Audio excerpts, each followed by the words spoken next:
बिस्मिल्लाहिर्रहमानिर्रहीम, अस्सलाम वालेकुम। साबिक वज़ीर आज़म इमरान खान और तहरीक इंसाफ के दीगर रहनुमाओं के खिलाफ मुकदमात की एक तवील फहरिस्त है जो मुल्क के तूल व अर्ज़ में मुख्तलिफ़ अदालतों में ज़ेर समाअत है। दूसरी तरफ वकला की भी इतनी ही बड़ी तादाद है जो इन मुकदमात की पैरवी के लिए रोज़ाना मुल्क के मुख्तलिफ़ हिस्सों में मुख्तलिफ़ अदालतों में पेश हो रहे होते हैं। ये एक डिबेट काफ़ी अरसे से चल रही है कि क्या इन वकला की फ़ीसें पार्टी बर्दाश्त कर रही है या फिर इंसाफ लायर विंग के तहत काम करने वाले जो वकला हैं वो अज़ खुद ही एक कार खैर समझ कर या फिर पार्टी के लिए खिदमात के तौर पर अपनी खिदमात मुफ्त में वर्कर्स को पेश कर रहे हैं और इन केसेस के बदले में वो कोई फ़ीस नहीं ले रहे। लेकिन हाल ही में एक डिबेट जो है वो जनरेट हुई है। सहाफ़ी हैं शाहिद असलम साहब, आजकल अमेरिका में होते हैं। ये वही सहाफ़ी हैं जिन्होंने बाजवा साहब और उनकी फ़ैमिली के हवाले से असासों की खबर दी थी और फिर कैदो बंद की सोबतें भी बर्दाश्त की और आजकल फिर वो पाकिस्तान में उनका थोड़ा रहना उस तरह से मुश्किल हो चुका था, तो फिर वो अमेरिका मुंतकिल हो गए हैं। उन्होंने कुछ दिन पहले ट्विटर पर ये ट्वीट की थी कि सुनने में आया है कि तहरीक इंसाफ की इस कानूनी जंग पर अब तक अरबों रुपए की लागत आ चुकी है और लॉयर्स ने बड़ी भारी भारी फीसें भी ली हैं। तो क्या ये खबर दुरुस्त है? अगर इस हवाले से कोई डिटेल्स हैं तो सलमान अकरम राजा साहब इसमें ऐड कर सकते हैं। सलमान अकरम राजा साहब ने कुछ उस पर एक नोट लिखा भी था, लेकिन चूंकि ये एक डेवलपिंग स्टोरी है इसमें फर्दर भी कुछ इंफॉर्मेशन आई हैं। वैसे वकला की फ़ीसों के मामले पर ये तहरीक इंसाफ कोई पहली जमात नहीं है कि फ़ीसों के मामले पर जो परेशान हुई हो। इससे पहले हमने देखा है कि नवाज शरीफ साहब जब पैनामा केस में ये सारी तीन तीन चार चार केसेस सुप्रीम कोर्ट में, हाई कोर्ट में, फिर नीचे एहतसाब अदालत में एक वकला की बड़ी टीम थी जो ये सारे केसेस लड़ रही थी। तो उस वक्त नवाज शरीफ साहब ने खुद अपने दिल का हाल खोला था और बताया था कि ये तो अब मुझे पता चला है जब हम इतना थॉरोली इस प्रोसेस से गुजरे हैं कि वकला की फ़ीसें कितनी होती हैं और हमारे मुल्क में जो इंसाफ का निज़ाम है वो किस कदर आम आदमी के लिए मुश्किल हो सकता है। और उन्होंने ये वादा भी किया था कि जब हम हुकूमत में आएंगे तो फिर हम आम आदमी के लिए इस निज़ाम अदल को आसान बनाएंगे। लेकिन हम देख रहे हैं कि आम आदमी के लिए तो शायद कुछ आसानियाँ हुई हों या ना हुई हों, लेकिन सियासी लोगों के लिए ये मुश्किलात वैसी की वैसी हैं जैसी जरदारी साहब ने देखी नवाज शरीफ साहब के दौर में, फिर नवाज शरीफ साहब ने खुद अपने दौर में देखी, फिर जरदारी साहब ने दोबारा भी देखी और अब इमरान खान और उनकी फैमिली भी देख रही है। वैसे इंटरेस्टिंगली इमरान खान और उनके ख़ानदान के ख़िलाफ़ इस वक्त जो मुकदमात की तादाद है वो शायद ही पाकिस्तान की तारीख में किसी पॉलिटिकल फैमिली के ख़िलाफ़ इतने मुकदमात दर्ज किए गए हों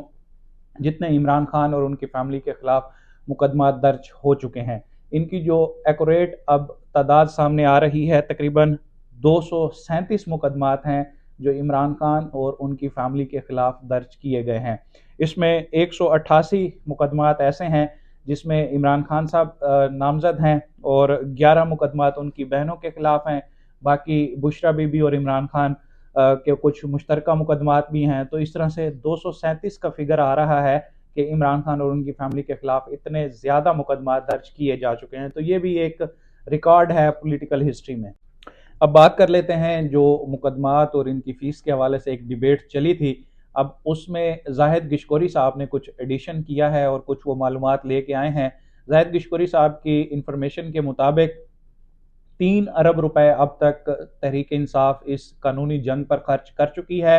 और इस रकम का 80% ओवरसीज पाकिस्तानियों ने बर्दाश्त किया है। हम देख रहे हैं कि तहरीक इंसाफ वक्तन फ़वक्तन कंपेन लॉन्च करती रहती है, कभी पार्टी के जलसों के लिए, कभी पार्टी के इंतज़ामी अमूर के लिए और कभी इस कानूनी जंग के लिए। तो अब जाहिद गशकोरी साहब की इंफॉर्मेशन के मुताबिक 80% जो है वो ओवरसीज पाकिस्तानियों ने ये अखराजात बर्दाश्त किए हैं और 20% जो है वो दीगर रिसोर्सेज से तहरीक इंसाफ ने मैनेज किया है।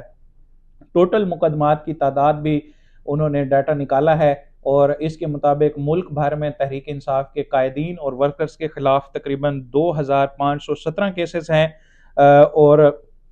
इसमें जो टोटल लायर्स एंगेज किए गए हैं वो 389 हैं और 307 ऐसे वकला हैं जो पेड है, जिन्होंने फीसें ली हैं। अब ये कौन कौन से वकला हैं इसका डाटा अभी आना बाकी है। कुछ का नाम तो सलमान अकरम राजा साहब ने हमें बताया है। کہ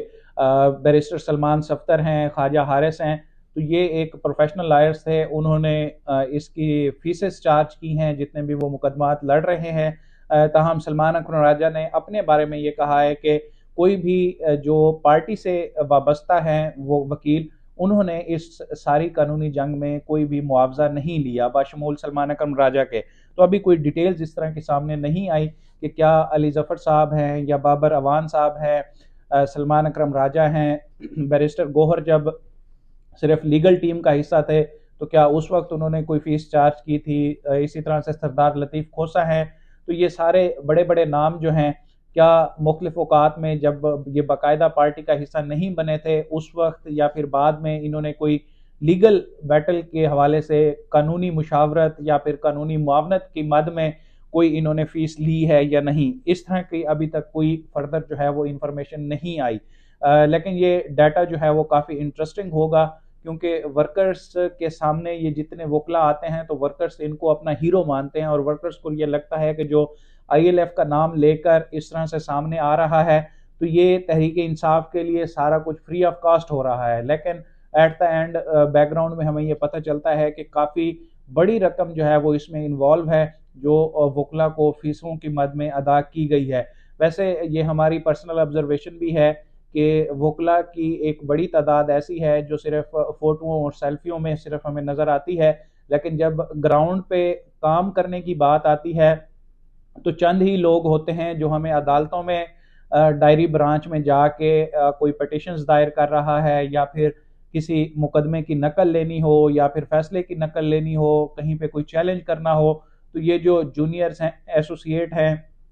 یہ کم ہی تعداد میں ایسے ہیں جو یہ سارا کام کر رہے ہوتے ہیں۔ باقی سارے ہمیں فوٹوؤں سیلفیوں میں یا میڈیا ٹاک کے دوران دائیں بائیں کھڑے ہوئے نظر تو آتے ہیں، لیکن حقیقت میں کم ہی لوگوں کی کنٹریبیوشن ہے۔ تو بہرحال یہ کچھ انفارمیشن ابھی سامنے آئی ہے، اور تحریک انصاف کی ابھی آپ کو پتہ ہے کہ قانونی جنگ یہ جاری ہے، ابھی عمران خان صاحب بھی اندر ہے۔ اب القادر ٹرسٹ کیس کا جو فیصلہ آنا تھا چلتے چلتے وہ بھی ایک انفارمیشن اب آ گئی ہے، تو وہ آپ کے ساتھ شیئر کر دیتے ہیں کہ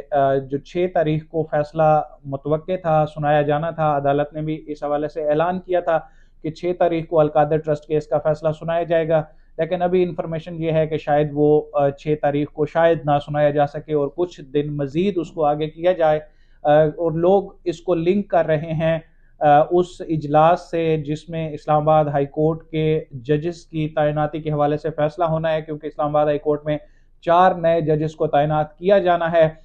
تو یہ ایک کہا جا رہا ہے، ایک ایلیگیشن ہے، کیا سرائی کہہ لیں اس کو، کہ پہلے ہی انتظام کیا جا رہا ہے کہ جو نئے ججز ہوں گے جب وہ اپائنٹ ہو جائیں گے